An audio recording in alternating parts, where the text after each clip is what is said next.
DIT की smart class में आप सबका स्वागत है।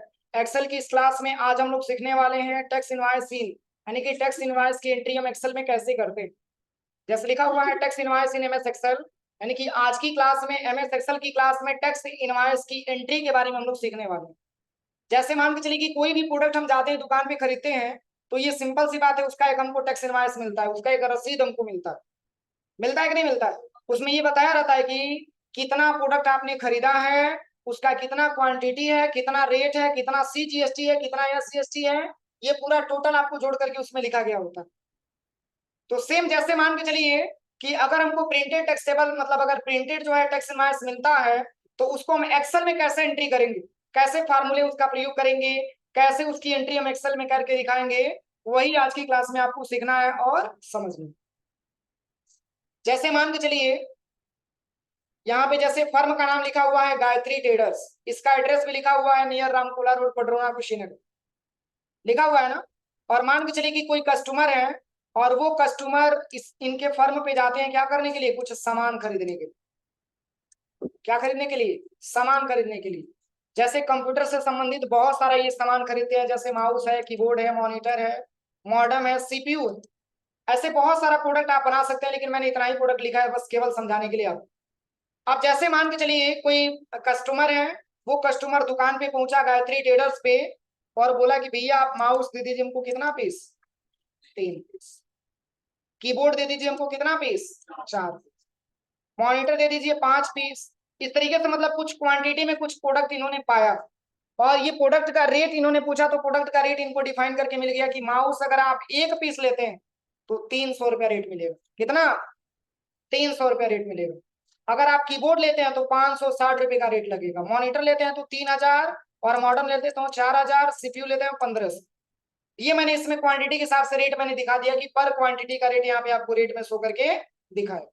अब चलिए, अब जैसे मान के चलिए कि कोई कस्टमर गया है, तो वो कस्टमर सिंपल सी बात है, मतलब एक प्रोडक्ट नहीं खरीदना चाहता है, वो चाहता है कि 5 या 6 या 7 प्रोडक्ट हम खरीद करके लेके आए ताकि अपनी दुकान में भी हम उसको आसानी तरीके से बेच सके। तो वो कस्टमर माउस खरीदा है 3 पीस, कीबोर्ड खरीदा है 4 पीस, मॉनिटर खरीदा है 5 पीस, मॉडेम खरीदा है 6 पीस, CPU खरीदा है 7 पीस, और पर क्वांटिटी का रेट भी इन्होंने पूछ लिया। अब देखिए इसकी टोटल अमाउंट हम कैसे निकालेंगे। जैसे मान के चलिए 1 पीस माउस का दाम 300 रुपया है, तो 3 पीस माउस का दाम निकालने के लिए क्या करेंगे, मल्टीप्लाई कर देंगे, यानी कि सबसे पहले इक्वल करेंगे और इसमें क्वांटिटी को सिलेक्शन करेंगे और मल्टीप्लाई का सिंबल लगा के किसको, रेट को, और एंटर कर देंगे। कोई दिक्कत? यानी कि ये रेट एक निकल के चला है, तो हम ड्रैग एंड ड्रॉप करेंगे तो ये पूरा रिजल्ट यहाँ पे आ जाएगा।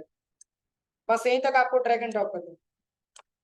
देखिए अगर 1 पीस ये माउस खरीद रहा है तो 300 में पड़ रहा है, तो 3 पीस खरीदेगा तो 900 रुपया पड़ेगा। 1 पीस कीबोर्ड खरीदेगा 560 का पड़ रहा है, और 5 पीस 4 पीस लेगा तो 2240 रुपया पड़ेगा। इस तरीके से यहाँ पे पूरा अमाउंट निकल के आ गया ना। अब चलिए, अब आपसे ये क्वेश्चन किया जाए कि कस्टमर ने टोटल कितने रुपए का सामान खरीदा, कस्टमर ने टोटल कितने रुपए का सामान खरीदा। तो हम सबसे सिंपल सी बात है, अमाउंट वाले में सबसे पहले इक्वल लिखेंगे और यहाँ पे सम लिखेंगे और ब्रैकेट यहाँ से ओपन करेंगे। इस पूरे अमाउंट को सिलेक्शन करने के बाद हम इसको ब्रैकेट क्लोज करके एंटर कर देंगे, तो ये रिजल्ट आ जाएगा कि कस्टमर ने 52,640 रुपए का प्रोडक्ट खरीदा। समझ में आ रहा है ना, जिसमें पूरे प्रोडक्ट को पूरे प्रोडक्ट के बारे में बता रहा है, किसी सिंगल प्रोडक्ट के बारे में नहीं है, ये पूरा ऑल प्रोडक्ट के बारे में लिखा हुआ है। मतलब ऐसे पूछा जा सकता है ना कि भैया आप दुकान पे गए थे खरीदने के लिए, कितने रुपए का आपने सामान खरीद के लेके आया है, तो आप बता सकते हैं कि भैया मैंने 52,640 रुपए का सामान खरीदा। उस तरीके से भी तो पूछ सकता है, तब बताइए कौन सा आइटम कितने रुपए का खरीदे हैं। तो इसके लिए पर्ची दिखाएगा ना, दिखाएगा कि नहीं दिखाएगा। तो वो उसमें बताएगा कि माउस इतना, फिर कहेगा अरे यार ये तो माउस का रेट ज्यादा ले रही है, दूसरे दुकान से खरीदा आपने। फिर कहेगा कि मॉनिटर, मॉनिटर में भी 500 रुपए एक्स्ट्रा ले लिए। ऐसे क्वेश्चन बनती है ना। अब चलिए इसमें अब बात आती है डिस्काउंट। किसकी बात आती है? डिस्काउंट की। आप देखिए, चाहे नॉर्मल व्यक्ति हो, चाहे कोई सा भी व्यक्ति हो, चाहे हम हुए चाहे आप हुए, चाहे बिल्कुल अमीर ही क्यों ना हो, वो डिस्काउंट कराना तो उसको आता ही है। क्योंकि नॉर्मल प्रोडक्ट हम कोई खरीदते हैं तो ये समझिए कि आपको डिस्काउंट कराना ही कराना है, बिना डिस्काउंट कराए आप जा ही नहीं सकते, क्योंकि ये नियम होता है। क्योंकि जितना वो दाम मांगेगा सिंपल सी बात है कुछ ना कुछ आप डिस्काउंट कराएंगे। जैसे कल की डेट में हम पटरोना आए थे, एक मैंने शर्ट खरीदा, उस शर्ट का रेट 525 रुपये था, उन्होंने 10% लेस किया, 475 में दे रहा था, क्या नहीं लेंगे, रहने दीजिए। फिर 450 रुपये का वही शर्ट हमको मिला, हुआ कि नहीं, कम हुआ कि नहीं। तो सब कोई देखिए, सब कोई डिस्काउंट कराना चाहता है, तो डिस्काउंट हम कैसे निकालेंगे। तो ये कस्टमर को डिस्काउंट मिल रहा है किस पे, पूरे अमाउंट पे। जैसे ये बोल सकता है कि भैया आपके वहां से मैं 52,640 रुपये का सामान ले रहा हूं, क्या आप इसमें कुछ डिस्काउंट नहीं कर सकते हैं। तो बोलेगा बिल्कुल करेंगे, क्यों नहीं करेंगे। पहले आप ये बताइए कि यूज करने के लिए लेके जा रहे हैं कि बेचने के लिए लेके जा रहे हैं। तो कहेगा कि भैया अगर इतना पीस मैंने लिया है तो सिंपल सी बात है हम बेचने के लिए लेके जा रहे होंगे, यूज तो करेंगे नहीं। या कई कस्टमर से पूछा भी जाता है, नहीं भी पूछे जाते हैं तो भी क्वांटिटी देख करके वो दुकानदार समझ लेता है। तो मान के चलिए कि इनको डिस्काउंट मिल रहा है 640 रुपये। चूंकि देखिए ये ऐसा प्रोडक्ट है, इस प्रोडक्ट में ज्यादा डिस्काउंट अगर दुकानदार देगा तो उसको कुछ बचत नहीं हो पाए। समझ में आ रहा है ना। जैसे देखिए इसमें मैंने कंपनी का नाम नहीं लिखा, जैसे कंपनी का जो प्रोडक्ट आता है ना, जैसे आपने देखा होगा डेल कंपनी का है, एचपी कंपनी का है, एसर कंपनी का है, तो इन प्रोडक्ट में ज्यादा मार्जिन नहीं आता। जब दुकानदार कमाई नहीं करेगा तो बेचेगा कैसे डिस्काउंट पे। इसलिए वो उतना ही डिस्काउंट दे पाता है जितना कि उसको भी कुछ प्रॉफिट हो जाए और जो सामने वाला कस्टमर आया वो भी हमारी दुकान से लौट करके किसी और दुकान पे ना। समझ में आ रहा है ना।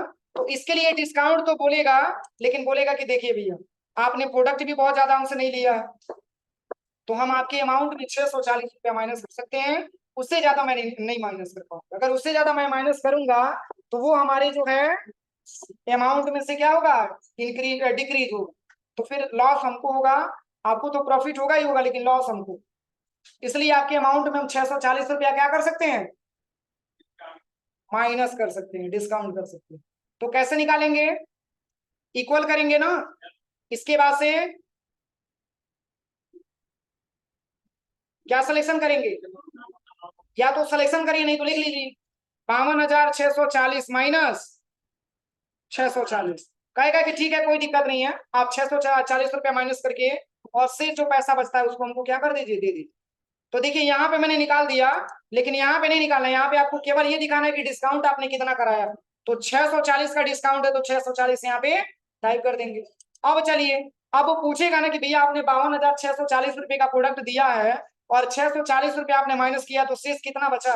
तो यहाँ पे आप बता सकते हैं कि देखिए सबसे पहले इक्वल करिए और 52,640 सिलेक्शन करिए और माइनस का सिंबल लगा करके 640 को सिलेक्शन करके एंटर कर दीजिए। बताएंगे आप कि भैया आपको 52,640 रुपये का मैंने प्रोडक्ट दिया है और 52,000 मैंने आपसे पैसा लिया, इस केस में आपको 640 रुपये का मैंने आपको डिस्काउंट दिया। तो जैसे मान के चलिए कि ये तो अमाउंट हमारा नॉर्मल है तो देख करके समझ जा रहा है, लेकिन यही अमाउंट जब बड़ा होता है तो उस केस में कैलकुलेशन बहुत इंपॉर्टेंट होता है, इसलिए मैंने कैलकुलेशन के बारे में। अब ये कौन सा अमाउंट है, टैक्सेबल अमाउंट है। कौन सा अमाउंट, टैक्सेबल अमाउंट। और टैक्सेबल का मतलब होता क्या है, आपने नाम कभी सुना है टैक्सेबल के बारे में, क्या होता है टैक्सेबल, वह अमाउंट जिस पे टैक्स लगाया जा सके, वह प्रोडक्ट जिस पे हम टैक्स पे करते हैं, वह अमाउंट जिस पे टैक्स लगाया जा ही नहीं, पैसा पे टैक्स लगेगा, वस्तु पे टैक्स लगेगा, प्रोडक्ट पे टैक्स लगेगा। यानी कि ये सारा आइटम जितना भी आपने खरीदा है उस पे आपको टैक्स भी तो पे करना है। इसलिए इसे पूरे प्रोडक्ट को हम टैक्स मतलब बोल सकते हैं कि टैक्सेबल प्रोडक्ट है, इस पे आपको जीएसटी भी पे करना है गवर्नमेंट। समझ में आ रहा है ना, इस पे आपको गवर्नमेंट को जीएसटी भी पे करना है। अब जीएसटी की बात नीचे आती है, 9% लिखा हुआ। तो देखिए जब जीएसटी आपसे लिया जाता है तो 9% सेंट्रल गवर्नमेंट लेता है और 9% आपका स्टेट गवर्नमेंट लेता है। ये जैसे आपको उसमें अकाउंटिंग पढ़ाएंगे तो बताएंगे, जैसे जीएसटी जो होता है वो दो प्रकार का होता है, एक आई जीएसटी होता है और एक लोकल जीएसटी होता है।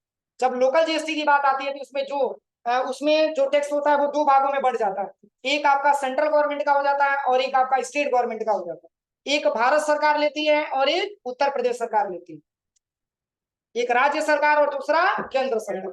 तो चलिए अगर ये जीएसटी भी इनको देना पड़ रहा है, जैसे अभी तो इन्होंने जीएसटी के बारे में नहीं बताया था, लेकिन अब इनको समझाया जा रहा है कि ऐसा है कि 52,000 रुपये का तो आपने प्रोडक्ट लिया है, कोई दिक्कत नहीं है, इसमें मैंने 52,640 मैंने आपको 640 भी आपको डिस्काउंट करके दे दिया है 52,000 रुपये में।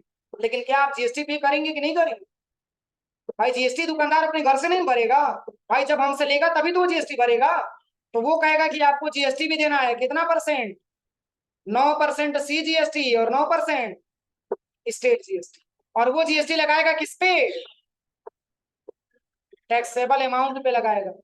अब देखिए, तो जीएसटी हम निकालेंगे कैसे, देखिए, तो सबसे पहले आप इक्वल करेंगे, क्या करेंगे, इक्वल करेंगे, और इसमें हम अमाउंट को सिलेक्शन करते हैं जो टैक्सेबल अमाउंट होता है, और इसके बाद से मल्टीप्लाई करते हैं, कितना परसेंट है, 9%, और डिवाइड कर देते हैं 100 और बस एंटर कर देते हैं। ये बताएगा कि 4680 आप किसको दे रहे हैं, सेंट्रल गवर्नमेंट को दे रहे हैं, तो क्या स्टेट गवर्नमेंट को नहीं देंगे, यानी कि 9 और 9 कितना हो गया, 18। ये सब ऐसा प्रोडक्ट है जिसपे आपको 18% आपको जीएसटी देना होता है। तो चलिए, अगर 4680 इसका है तो इसका कितना आएगा, इसका भी उतना ही आएगा। इक्वल करेंगे, 52,000 को सिलेक्शन करेंगे, और मल्टीप्लाई किसको ले लेंगे, 9, और इसके बाद डिवाइड बाई, एंड बस एंटर कर देंगे तो ये बता देगा। अब देखिए, इसके बाद से यहाँ पे क्वेश्चन आता है, राउंड अप क्या होता है सर। जैसे आपने देखा होगा, कोई प्रोडक्ट आप खरीदते हैं तो आ जाता है 4680 रुपया 25 पैसा, आता है 4680 रुपया 20 पैसा, ऐसे पैसे में कुछ वैल्यू आती है, आपने देखा होगा। तो उसी जैसे जो पैसा वाला जो वैल्यू होता है, जो दशमलव के बाद वाला वैल्यू होता है, उसको इंक्रीज करना डिक्रीज करना। जैसे मान के चलिए कि 4620 रुपया लिया गया, 4620 रुपया लिया गया, और उसमें 0.20 बढ़ा दिया गया, यानी कि 20 पैसा और आपको देना है।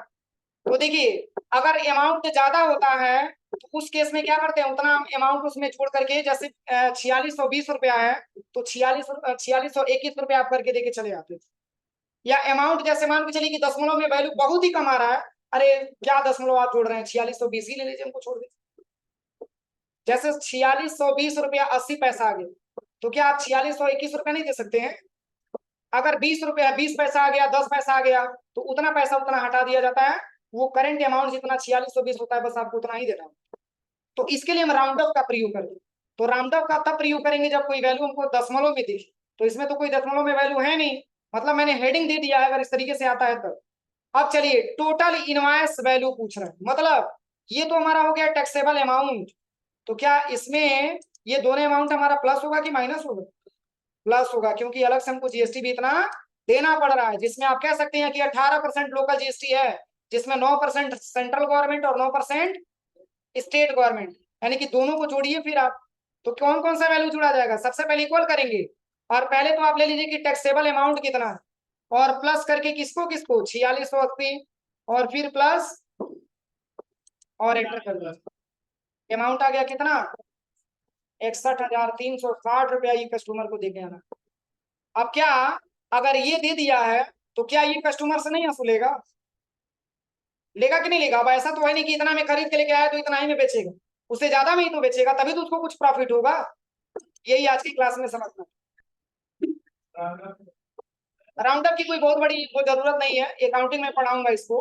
अगर वैल्यू दशमलव के रूप में आता है तो बताइए, किसी को कोई दिक्कत है, हो जाएगा।